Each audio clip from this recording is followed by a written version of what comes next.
تو پھر اس کے لیے کیا حکم ہے؟ کیونکہ اسلام تو سب کا دین ہے، صرف صحت مندوں کا دین تو نہیں ہے نا، بیماروں کا، مریضوں کا، دائمی امراض کا، دائمی ڈزیبل کا، سب کا اسلام دین ہے، تو اس میں سب کے لیے رہنمائی ہے۔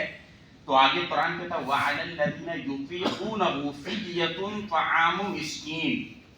علماء کہتے ہیں کہ یہاں لام مقدر ہے، اور ان لوگوں پر جو روزہ کی بالکل طاقت نہیں رکھتے، طعام مسکین، ایک مسکین کا کھانا کھلانا ہے اس کو، یعنی they will pay the fidya which is equal to one صدقۃ al-Fitr amount۔ تو ایک روزے کے لیے سمجھو 5 پاؤنڈ نکالنے ہیں، تو 30 روزے کا وہ اپنے حساب سے حساب لگائے۔ پھر آگے دیکھیں فَمَن تَطَوَّعَ خَيْرًا فَهُوَ خَيْرٌ لَهُ، جو زیادہ کرے تو وہ اس کے لیے بہتر ہے۔ اور پھر آگے قرآن کا انداز دیکھے ذرا، قرآن کہتا ہے وَأَن تَصُومُوا خَيْرٌ لَكُمْ، اگر تم بیمار ہو، روزہ نہیں رکھتے، فدیہ دے دیتے ہو، تو شرعی اعتبار سے تمہاری کوئی گرفت نہیں ہے، شرعی اعتبار سے you are not accountable because you have paid fidya in compensation because you could not fast, so you are not going to be held accountable on the day of judgment for missing this fast۔ لیکن قرآن کہتا ہے وَأَن تَصُومُوا خَيْرٌ لَكُمْ، اگر تم روزہ رکھو نا تو یہ تمہارے لیے بہتر ہے، اگر تم روزہ رکھو تو یہ تمہارے لیے بہتر ہے۔ یہ بہتر ہونے کا مطلب یہی ہے کہ اگر بیمار ہو اور بیماری تمہیں تھوڑی بہت لگی ہوئی ہے، روزہ رکھو گے اللہ تمہیں صحت عطا فرما دے گا۔ سومو تصحوا، روزہ رکھو صحت مند ہو جاؤ، یہ قرآن بھی یہی کہتا ہے۔ اور ان تصوموا خیر لکم والا نقطہ رسول اللہ نے بھی سومو تصحوا کے ذریعے بیان فرمایا ہے۔ اب اس حصے کو اور زیادہ ایکسپلین کرتے ہوئے میں اعلیٰ حضرت کی زندگی سے ایک واقعہ بیان کرنا چاہتا ہوں، اگر آپ کی توجہ ہے تو اس کو سنیں گی۔ اعلیٰ حضرت رحمۃ اللہ علیہ کی زندگی میں just a year before he passed away, it was in 1339 because اعلیٰ حضرت passed away in 1340 ہجری، just a year before۔ اعلیٰ حضرت رحمۃ اللہ علیہ پہلے سے معدے کے مریض تھے، مسلسل بیٹھے رہنے کی وجہ سے، اور آپ کے بدن میں کمزوری اور نقاہت تھی، اور وصال کے 1 سال پہلے یہ کمزوری اتنی بڑھ گئی کہ he could not fast in the city of Bareilly because of intense heat۔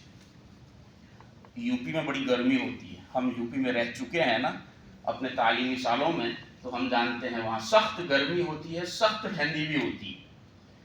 تو اعلیٰ حضرت رحمۃ اللہ تعالی علیہ نے ارشاد فرمایا کہ امسال ماہ رمضان ہم نینی تال میں گزاریں گے۔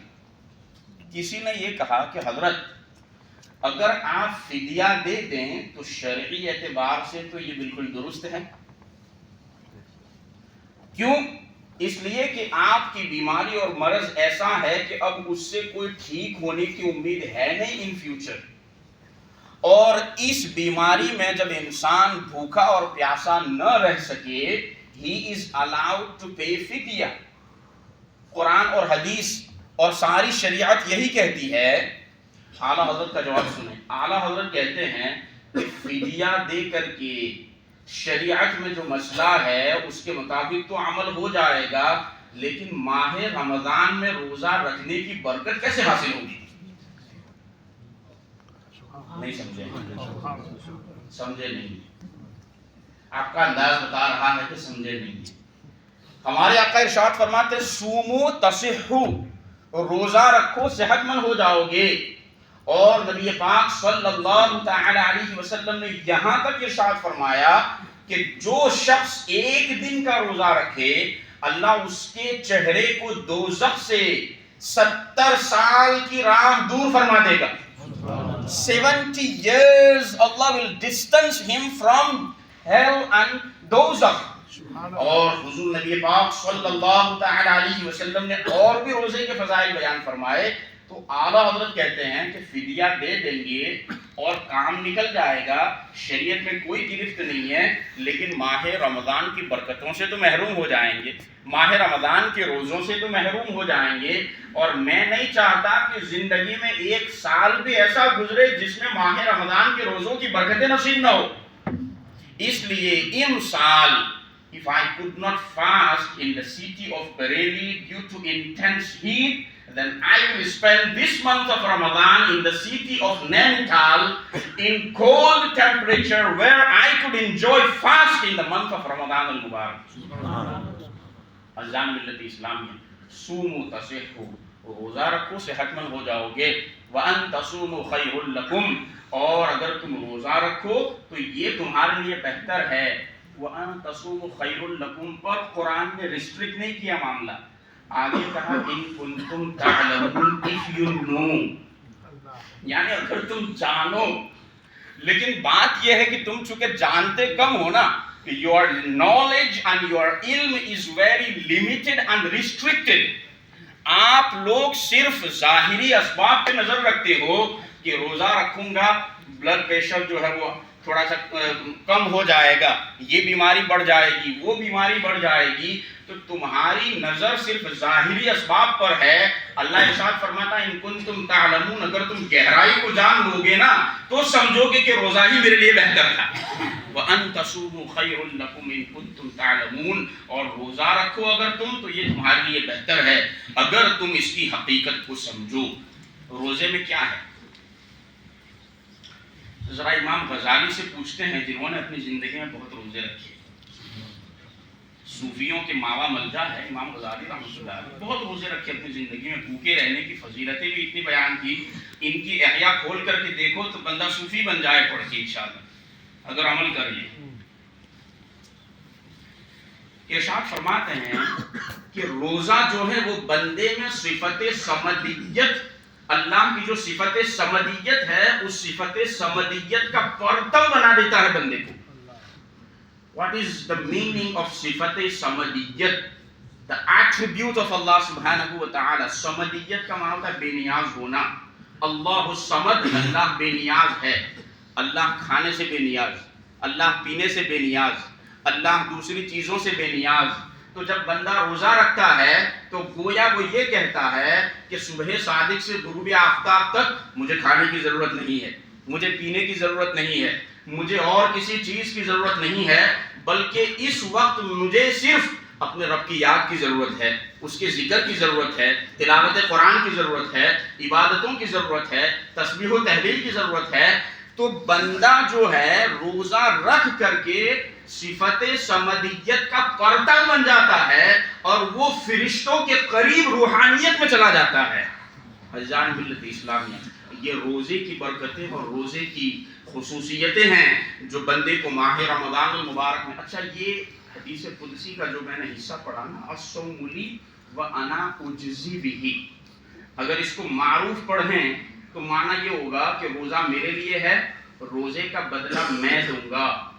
حضرت مفتی احمد یار خان نائب رحمۃ اللہ علیہ لکھتے ہیں کہ بعض حضرات نے اس کو مجہول بھی پڑھا، جب مجہول پڑھیں گے تو معنی ہوگا الصوم لی وانا اجزا بہ، روزہ میرے لیے ہے، اللہ فرماتا ہے میں خود اس کا بدلہ، یعنی ساری عبادتوں کے بدلے اور چیزیں ہیں، روزے کا بدلہ خود رب تبارک و تعالی ہے۔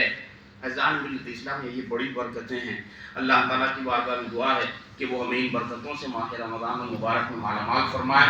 اچھا، روزہ جب رکھنا ہے اس کی روحانیت جو ہے اس کو بھی باقی رکھنا ہے، ورنہ حدیث ہی میں فرمایا گیا ہے کہ کم من صائم لیس لہ من صیامہ الا الجوع والعطش، وکم من قائم لیس لہ من قیامہ الا السہر، او کما قال النبی صلی اللہ علیہ وسلم۔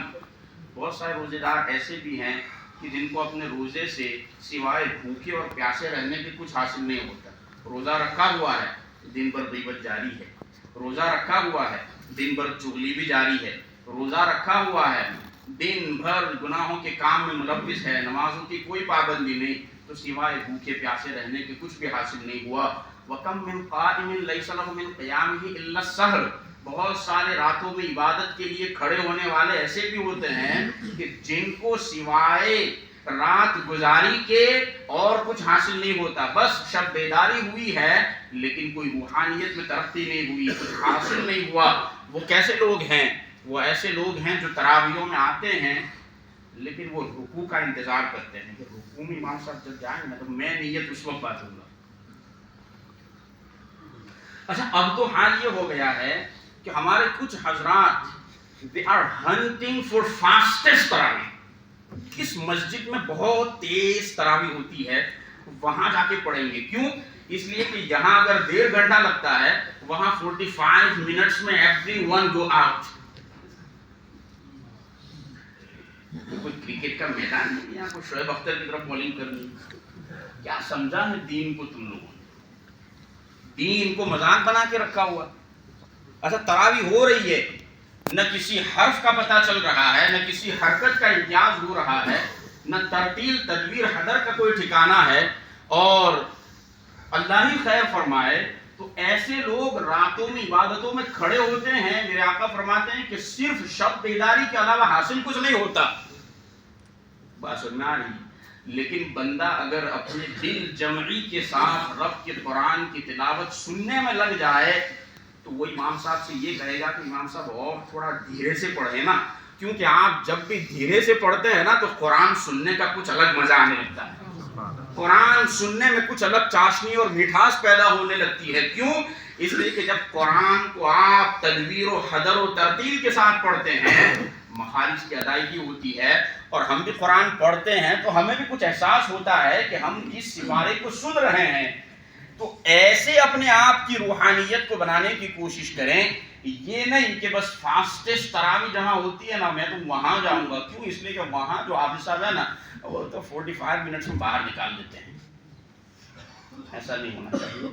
آپ کہاں 12 مہینے قرآن کی تلاوت سنتے ہیں؟ ایک ہی مہینہ سنتے ہیں نا، تو جب ایک ہی مہینہ سنتے ہیں تو پھر اس کو انجوائے کیا کریں، اس کو ذرا شوق سے سننے کی کوشش کریں، اور رب کے قرآن کی تلاوت اگر آپ سنتے ہیں تو اس سے آپ کی دل کی نورانیت بڑھتی ہے، آپ کی روحانیت میں مزید ترقی پیدا ہوتی ہے۔ اللہ تعالی ہم سب کو، آپ سب کو قرآن مقدس کی تلاوت کی توفیق نصیب فرمائے، صحت کے ساتھ اسے پڑھنے کی توفیق خیر عطا فرمائے، روزے کی برکتوں سعادتوں سے اللہ تعالی ہم سب کو مالا مال فرمائے۔ ماہ رمضان بالکل قریب ہے تو مسجدوں میں آنا شروع کر دیں، اب ماحول بنانا شروع کر دیں تاکہ پتہ چلے کہ یہ ہمارے اعمال صالحہ کا ایک عالمی موسم ہے، universal spring season for the Muslims. یہ لوگوں کو پتہ چلنا چاہیے، یہ اعمال صالحہ کا جشن بہارا ہیں، تو ہماری مسجدیں جو ہیں وہ اب ویران نہیں رہنی چاہیے، جماعت کی پابندی ابھی سے شروع کر دینی چاہیے۔ ماہ رمضان کی برکتوں سے اللہ تعالیٰ آپ سب کو، مجھے بھی مالا مال فرمائے، آمین بجاہ نبی کریم صلی اللہ علیہ وسلم، وآخر دعوانا الحمدللہ رب العالمین۔